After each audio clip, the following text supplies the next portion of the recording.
Friends, hojiki oina important oiba update khara mayam da tamjage aduga ngasigi oinati khwaidigi Israel amasung USA gi oinati laibak thiba khwaidigi thamoi songngai oiba numit amani ko ngasigi se ado ahan bada koina hojik khangba yabase USA gi f-35 fighter jet amasu ngasi morning se Iran na shootdown tawkhre aduga hariba fighter jet tu pairakpa pilot adusu si na phangne habagi hojik fawda atopa media kya da su phongdoi ko aduma laira aduga khwaidigi nungai taba mana hariba fighter jet se makhoi pilot asibu thibala ko USA gi helicopter amasu mafam duda shootdown tawkhre hai Iran gi side gi air defense na aduna America gi onidi loss oibanga tani ko ngasi gi onadi yamna thamoi kainingai su oirangmani duga American supporter sing amasung American masa su yamna nungai taba numin habadu oirenga sigi oina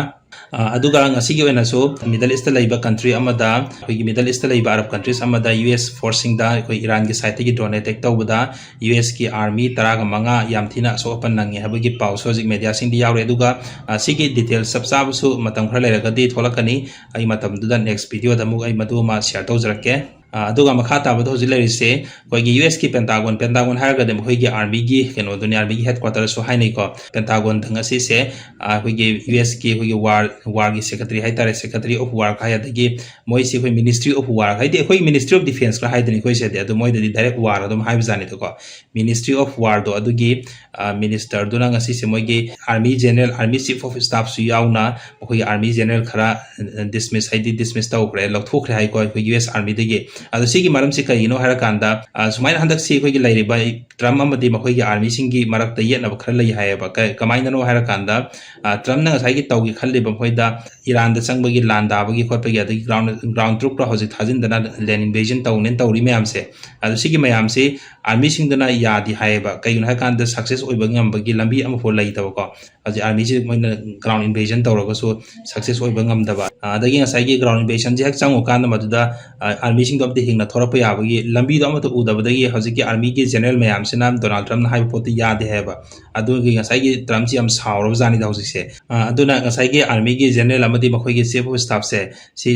Donald Trump ni amna sauning badagi adumaina moi si lauthokre na adumai ngasi hai ko aduna khoi ni se khangbe yabse regime change tawbana na handagi US ka Israel na regime change tawba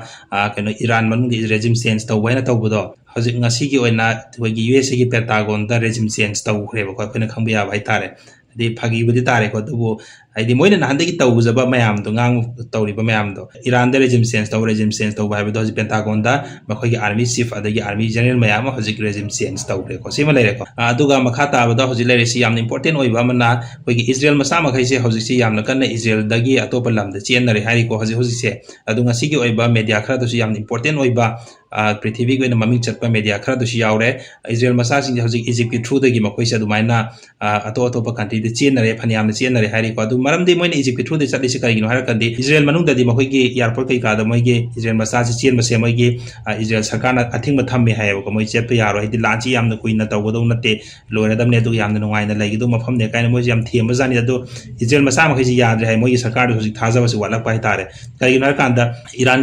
da gi kablak pa missile drone ma kai se hojik intercept ayam ba taw ngam dre ba na asiana su masing hangalak pa du ma koina Israel gi air defense da ma koi Israel masa ma thaja ba su le rak tre ba ko aduna maram ora kan moi hojik chen ba haunare na dumaina hojik media sing da phongdok nari aduga lansina hojik ke lansina maram ora ga Iran masa de mu chen ba tadri ko Iran masa to palam da chen ba tar sini khena ba se amana problem la ko matam da masa gi maram dam thado ga chen ba adagi amana Iran na bu problem la su phaniam ne khoi strike taroga su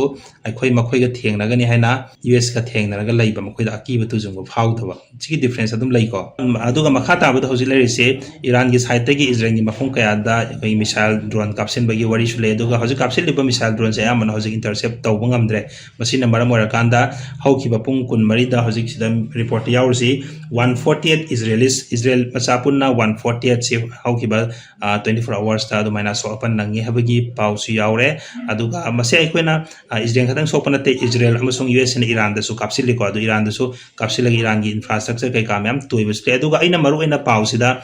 Israel gi US ga ta sokpa haiba gi maram se kai gi no harakanda mase ai khakhi sunatana prithvi da leiriba hojik media khudimak se total pau 100 ta chama da 90% di Israel amasung US sokpa gi wari yaweba habidi sokpa si Israel gi US ga da hele ba hojik ko na ko aduna mayam da su dumaina phongdok pe matungina aina so Israel Israel ga US ga yamana sokpagi wari wena mayam da su pau tambe ko dumaina aduga makha tabada hoji lerise ngarang se US amasung Israel na Iran gi wena khwaidi chawba makhoi gi bridge thonga ma thugai khramne ba strike tawra kanda adugi matung da ngasi si Iran gi side gi hairisi Gulf country da Gulf ki Arab countries da laiba maru eba thong nipan makhoi hoji khando ga thami hai hariba thong nipan se makhoi na laman khumboina madu strike tawra ga thugai rani haina IRGC gi side gi notice adu masu thorakre aduga makha tabada hoji lerise Dubai gi mafung kaya da so kano Iran gi side gi drone kapsil laga attack tawbagi wari ngasi yawe aduga mafung kaya da dumaina drone sing hit tawra ga mai chakpagi wari sing chodum media sing de phongdo I aduna video sigi oina di matang sidai loisin jarage aduga mathangi maroi ba update important update oiba singdo ai mathangi video da mu mayam punna thengnarasi